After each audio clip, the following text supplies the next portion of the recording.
It's been an explosive few days since Trump returned to the White House with executive orders that remove the USA from the World Health Organization and the Paris Climate Agreement again, and one which declares that there are only two genders, effectively denying the existence of many trans and non-binary people in the US.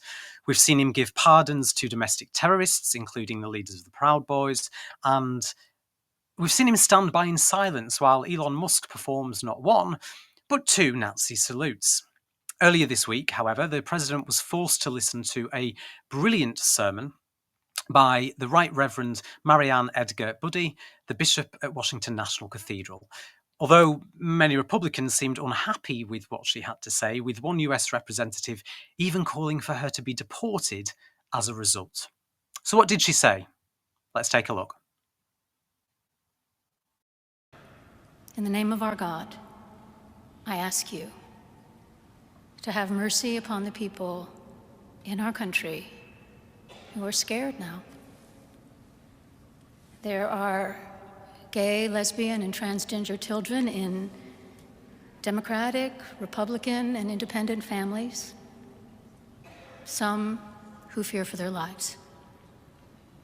And the people who pick our crops and clean our office buildings, who labor in poultry farms and meat packing plants, who wash the dishes after we eat in restaurants and work the night shifts in hospitals, they may not be citizens or have the proper documentation, but the vast majority of immigrants are not criminals. They pay taxes and are good neighbors. They are faithful members of our churches and mosques, synagogues, wadara, and temples. I ask you to have mercy, Mr. President, on those in our communities whose children fear that their parents will be taken away, and that you help those who are fleeing war zones and persecution in their own lands to find compassion and welcome here. Our God teaches us that we are to be merciful to the stranger, for we were all once strangers in this land. May God grant us the strength and courage to honor the dignity of every human being, to speak the truth to one another in love, and walk humbly with each other and our God for the good of all people in this nation and the world. Now, I don't know about you, but I thought her sermon was compelling, smart, highly appropriate in the current climate, on message with the teachings of Jesus, and I thought her tone was calm and collected. Trump, on the other hand, disagrees. Taking to Truth Social, he said, "The so-called bishop who spoke at the National Prayer Service on Tuesday morning was a radical left, hardline Trump hater. She brought her church into the world of politics in a very ungracious way. She was nasty in tone and not compelling or smart. She failed to mention the large number of illegal migrants that came into our country and killed people. Many were deposited from jails and mental institutions. It is a giant crime wave that is taking place in the USA. Apart from her inappropriate statements, the service was a very boring and uninspiring one. She is not very good at her job. She and her church owe the public an apology." So-called Christians angry that a bishop gave a sermon. Really? On its own, it's bad enough, but couple that with the way in which the US media have been covering Trump's first few days, more specifically the things they've left out, Trump's determination to, quote, take back the Panama Canal, and this terrifying moment from Elon Musk earlier this week that I'm sure you've all seen by now. I can't help but worry that we're walking headfirst into the 1930s all over again. Lewis, what on earth is going on in the USA? It is, there are so many moments in the past where you can make light and make fun of these moments, and I'm going to take the opportunity to do one now and begin with, and then move on to the more serious stuff. The first thing that you mentioned about the Two Genders Act, I don't know if anybody caught this, but actually the way they worded the executive order means that all people in the US are now women.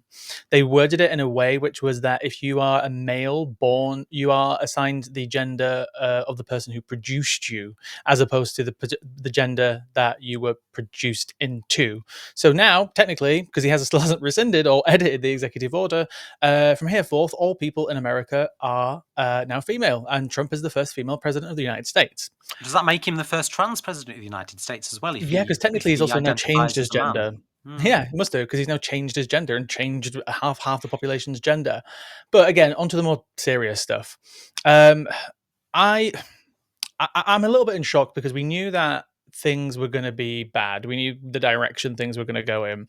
He even said some of the stuff that was going to happen beforehand. But some of the stuff that they've done has gone so much further than people actually expected.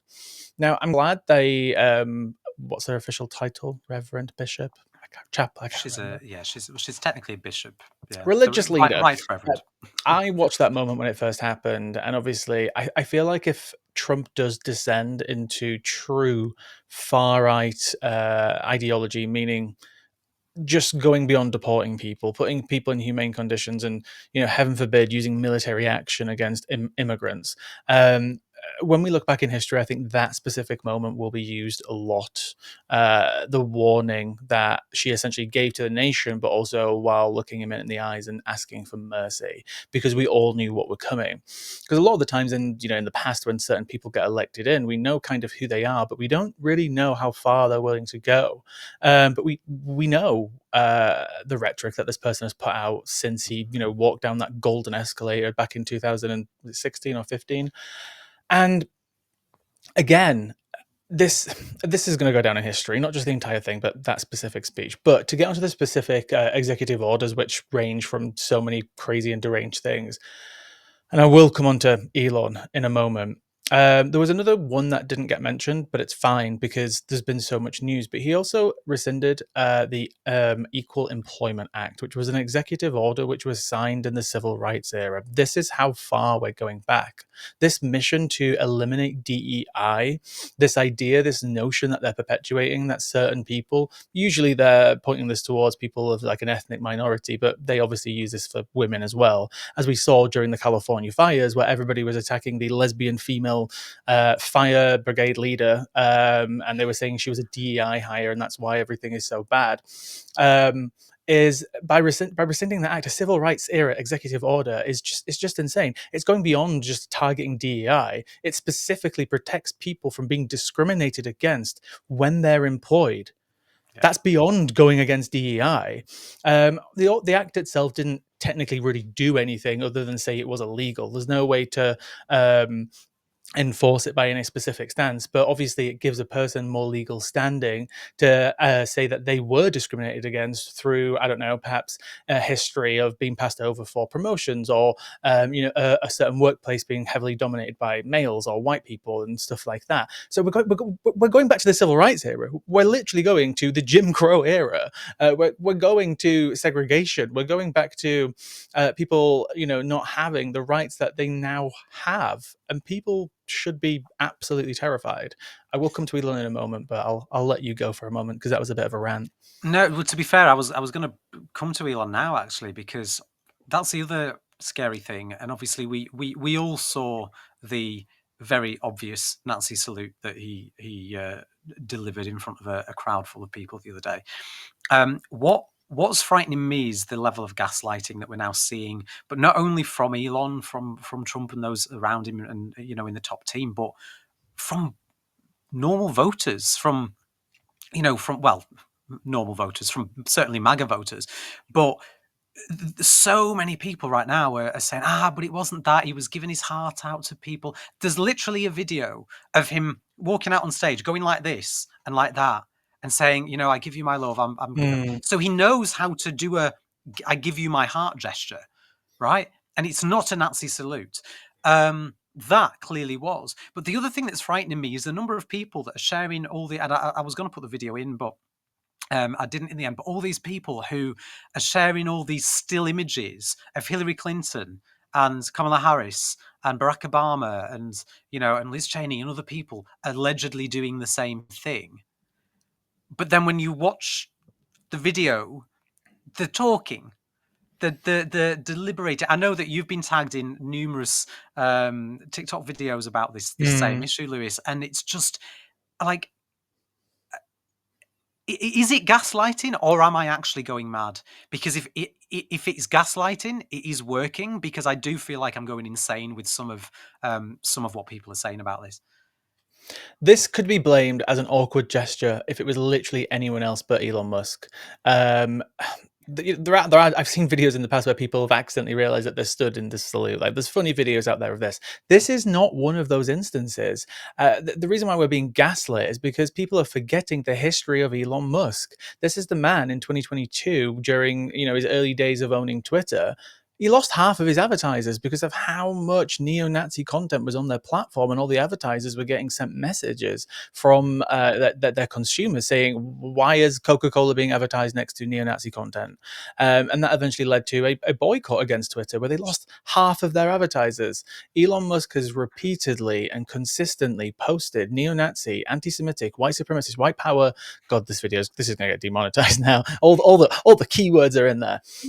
He's consistently posted this for years. It is well documented. And the one thing that's frustrated me out of all of this, but is absolutely expected, is that the Anti-Defamation League, which are essentially a pro-Israeli lobby who basically just throw around anti-Semitism all across the place. They do genuine work against actual anti-Semitism and hate. They came out and said that, oh, Elon's just done an awkward gesture. The most frustrating thing about that is that people are forgetting that, coming back to Trump, that he just pardoned the 1,500 or so January 6th insurrectionists, the most famous one being Enrico Taro. I had his name here. Doesn't matter.